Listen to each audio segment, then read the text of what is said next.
कहानी का नाम है किसका हथ और किसका फर्ज। आज वर्षा आखिर ननद सुनीता के सामने हो ही गई। आखिर कब तक बर्दाश्त करती वो। जब से सुनीता आई है तब से उस पर इल्जाम लगाई जा रही है। ऐसा कोई रिश्तेदार नहीं होगा जिसके सामने सुनीता ने वर्षा की बुराई ना की हो। कहीं भी मौका नहीं छोड़ रही थी उसे बदनाम करने का। लेकिन आज तो वो उसके माता पिता के लिए भी इतने बड़े शब्द बोल गई, वो भी उन्हीं के सामने। पिछले साल एक कार एक्सीडेंट में वर्षा के पति अभय की मृत्यु हो गई थी, जबकि सासू मां तनु जी तब से बिस्तर पर आ चुकी थी। घर में ससुर गगन जी और वर्षा का एक 8 साल का बेटा प्रिंस ही था। वर्षा के पास भी कोई काम नहीं था। तब वर्षा के माता पिता ने बहुत कोशिश की थी वर्षा को ले जाने की, लेकिन अपने सास ससुर को देखकर वर्षा ने जाने से इनकार कर दिया।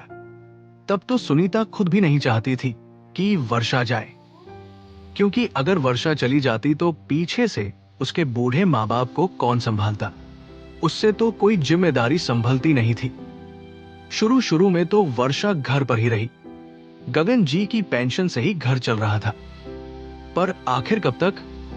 काफी सारी सेविंग्स तो सासू मां के इलाज में ही चली गई। इसलिए गगन जी के कहने पर, या यूं कहे कि समझाने पर, वर्षा ने नौकरी के लिए बाहर कदम रखा। उसकी अनुपस्थिति में गगन जी ही अपनी पत्नी को संभालते थे। वर्षा की सैलरी तो महीने की 25,000 रुपए ही थी, जिससे वो घर का आखिर उसने एक स्कूल में नौकरी ज्वाइन कर ली।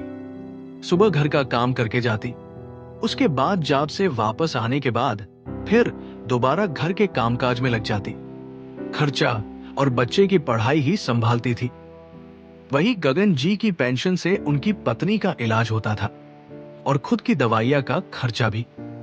पर कई बार तनु जी की हालत काफी ज्यादा खराब हो जाती थी, तो उन्हें वापस हॉस्पिटल में एडमिट कराना पड़ता, जिसके कारण एक्स्ट्रा खर्च सिर पर आ जाते थे। इस कारण धीरे धीरे तनु जी के गहने खुद गगन जी ने बेच दिए। लेकिन ये बात सुनीता को पता नहीं थी, और ना ही गगन जी ने सुनीता को बताना मुनासिब समझा। और आखिर गगन जी ये बातें सुनीता को बताते भी क्यों। तब तो अपनी मां को संभालने सुनीता आई तक नहीं। संभालने अगर आई भी थी तो ये संभालने के लिए कि मां के गहने सही सलामत है या नहीं।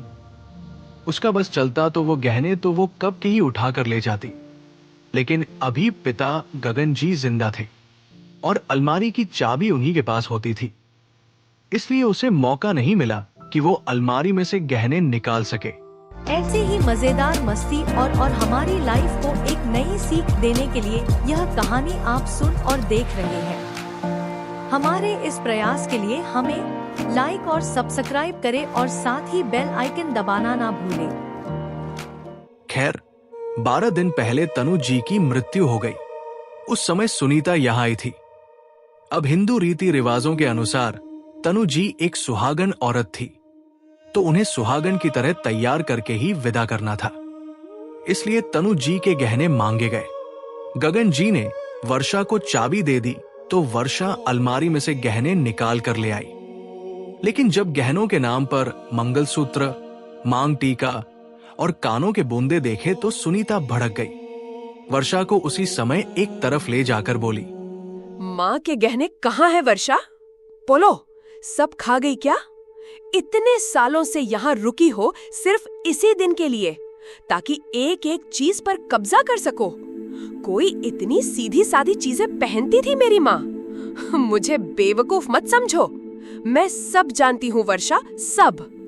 अरे गहने तो हड़प ही चुकी हो, पर अब क्या लेने के लिए रुकी हो? क्या अब इस मकान को भी खा जाना चाहती हो?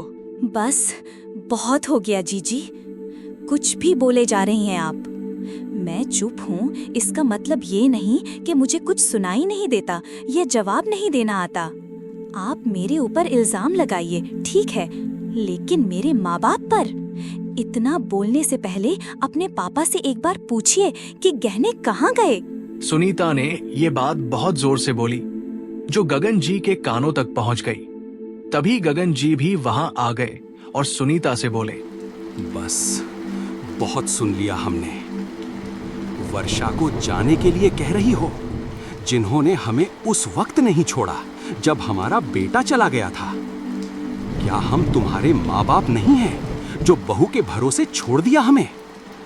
गहनों की बात करती हो तो सुन लो सुनीता, वो सारे गहने तुम्हारी माँ के इलाज में बिक चुके हैं और बेचे हैं मैंने खुद। अब सुन लो एक बात और, इस घर पर तुमसे ज्यादा हक वर्षा और उसके बेटे का है। ये मकान अब मेरे बाद उन्हीं का होगा, समझ गई तुम? आखिर अपने पिता का रुद्र रूप देखकर सुनीता से कुछ कहते ना बना। बस वो आखिरी बार था जब सुनीता अपने मायके गई थी। उसके बाद तो वो कभी भी अपने मायके नहीं गई और ना ही गगन जी ने कभी उसे मनाने की कोशिश की। सच है, कुछ लोग अपना मायका खुद ही बिगाड़ लेते हैं।